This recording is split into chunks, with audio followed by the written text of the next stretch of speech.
Now we're going to go into the second portion, which is going to be sticks and stones, or yeah, I don't know. Sticks and stones are necessary.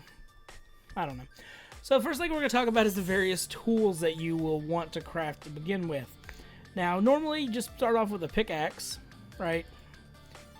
And go down into the earth, like so. Well, you probably want to use that. But you want to go down till you hit stone. Once you hit stone, you can mine up a good bit of it, maybe 20 or so blocks. And go ahead, wrong one, and make yourself some various stone tools. Now then, there are two tools in specific I would like to talk about that you may not be familiar with, which actually one of them doesn't require stone. The first one being the sickle. The sickle is crafted like so. Well, I thought the sickle was crafted like so. Oh, I need cobblestone. Therp. Fail. Try this again. The sickle is crafted like so. There you go.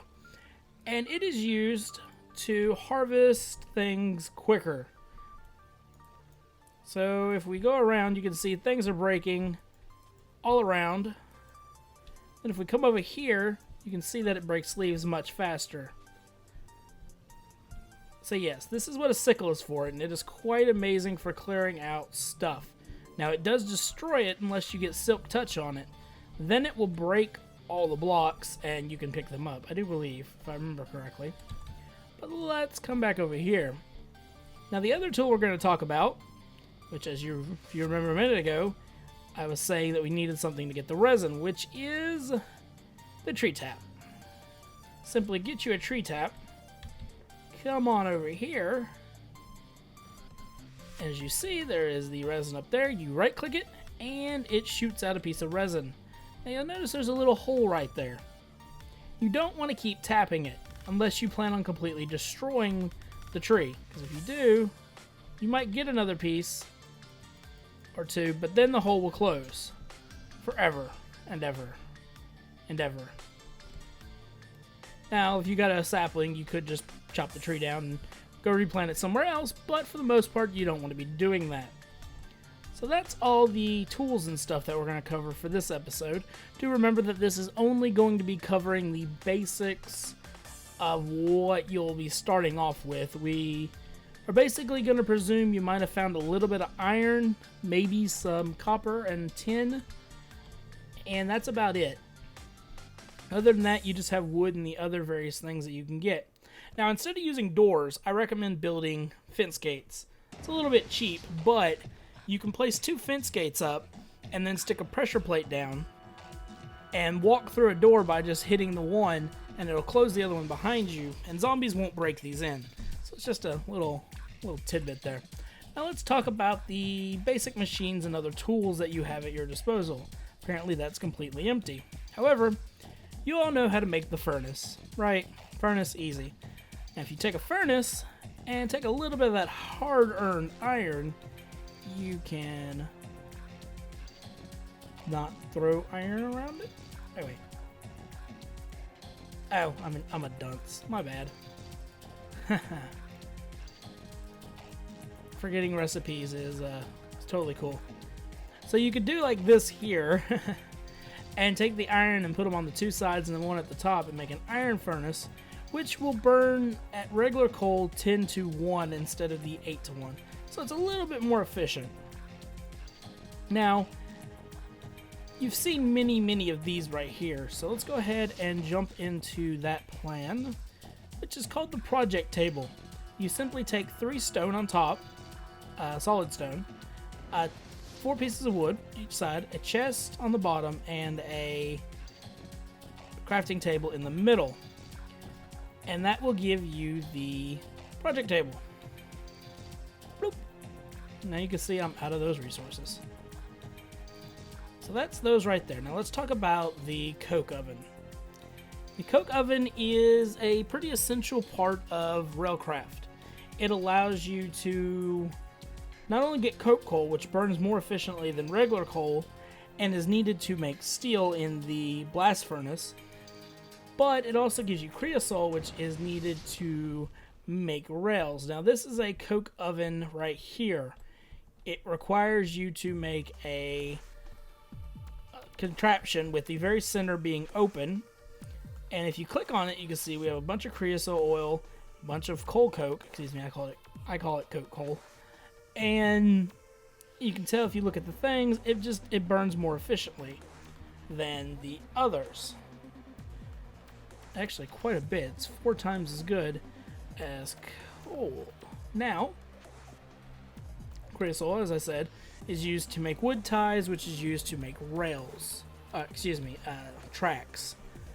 You have to have a different machine to make rails, but that is something more advanced that we can't do.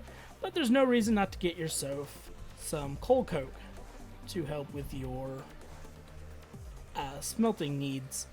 Now then, let's talk about barrels. Barrels are possibly the most amazing thing in the world. They take regular logs along the outside here, 7 of them, and then a slab in the middle to make a barrel. Now we have some barrels over here. Barrels are great for holding things. As you can see, this has 2 stacks of 64 plus 32. If I right click it, I pull out an entire, or left click it, I pull out an entire stack. If I shift left click, I get 1. Got it? Now if I right click with the item in my hand, as I did right there, you can see it throws it in there. Now if I double right click, it will throw any bit of that item from my inventory into the barrel. Note, if you do happen to go into creative mode for any reason, don't accidentally left click your barrel, you'll completely break it. Now if you want to place barrels on top of each other, you make sure you hold shift click when placing it, or else you will place the barrel in the barrel and then have barrels of fun. Question mark? Now then, I did miss this one, but it's okay. Let's talk about the alloyed furnace. This is a Red Power 2 item and is a ton of bricks. So this is one reason why I said you need to collect lots of bricks along with the coke oven. Now these right here are quite nifty. Later on there's many other things we can talk about for them, but for now let's talk about tin and iron, or tin and copper. You can throw these in here along with some fuel and get yourself some brass. Brass is used for a number of patterns in Red Power 2 and can be used to make, as you can see, just multiple things here. Some of which we have to get into later, but it's good to have it around, right? I mean, might as well start getting this stuff ready, especially if you plan on doing any sort of sorting systems and anything that involves piping. Pretty nifty. Now, that pretty much covers those. Now let's talk about this crazy contraption over here. Now then, this is the scaffolding. I think it's a pretty cool tool that people seem to forget about. And then we pull out some scaffolding here. You'll see I have this crazy design made, right? You can climb it, which is pretty cool. Right, and then you can use it to build with. Oop. Oh, I got hurt. Now here's one thing about these that you need to know. If I place these up like so, I can't go no more than 3 out, or should I say 2 out, from wherever this is touching the ground. Now if I place one here, it's going to be annoying and not let me, even though it should. I forget why it's doing this.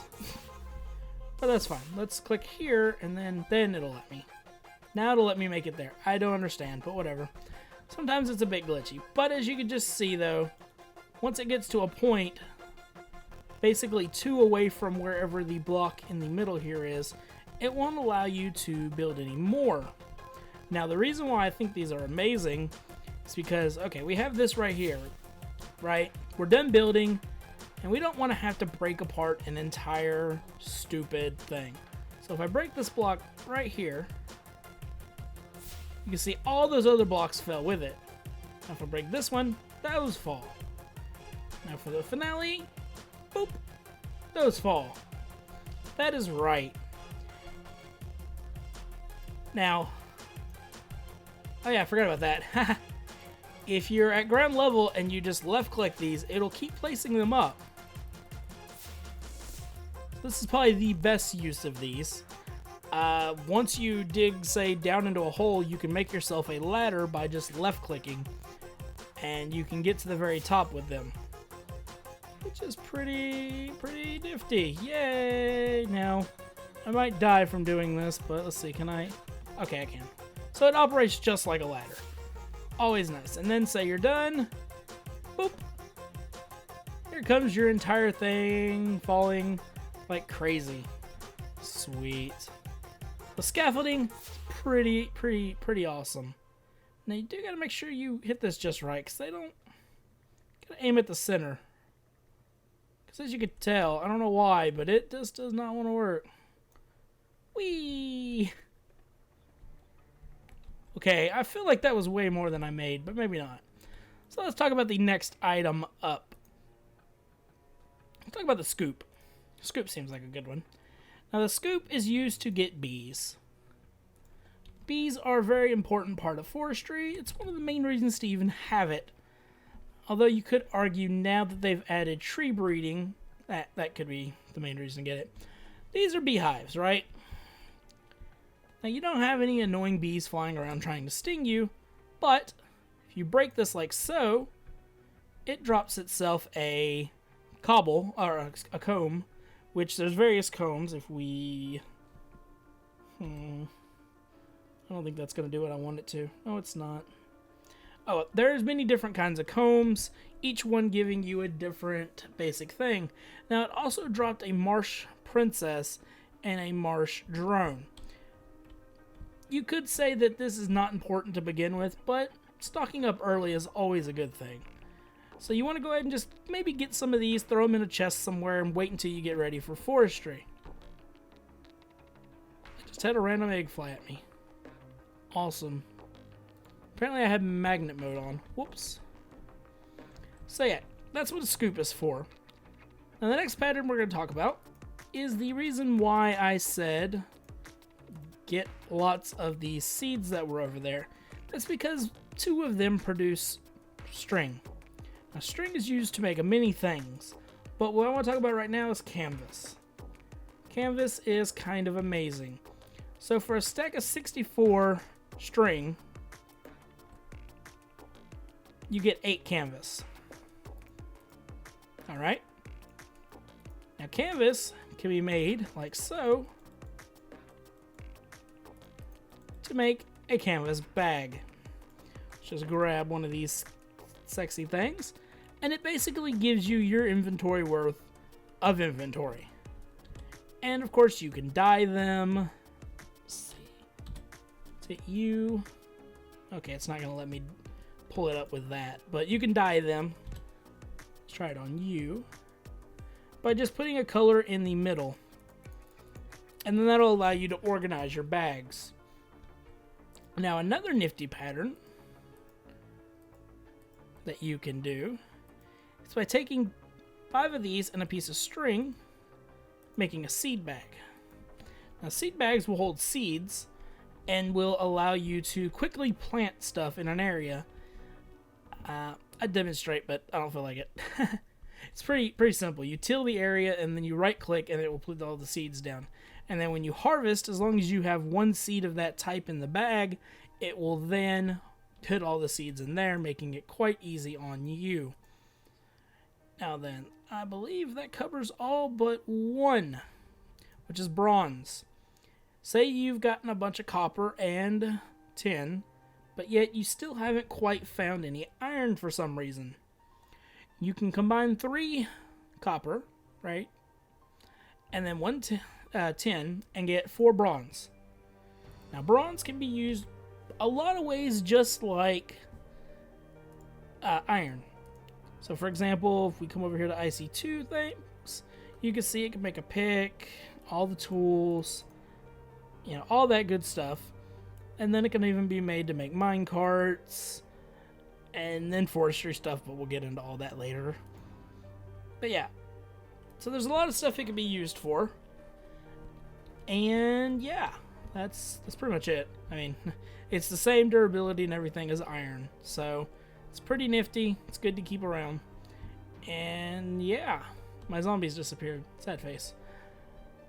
That pretty much covers this episode of, yeah, whatever this is. The Minecraft guide for Feed the Beast. I don't have a good name. I'm sorry. Yeah, I don't know what else we can cover for this. Next episode, we're going to be jumping into probably the point where you will have mined down. You've gotten some more iron, maybe a stack or two of iron, a couple pieces of redstone, some nickelite, which we'll get into later, and some gold, a little bit of gold.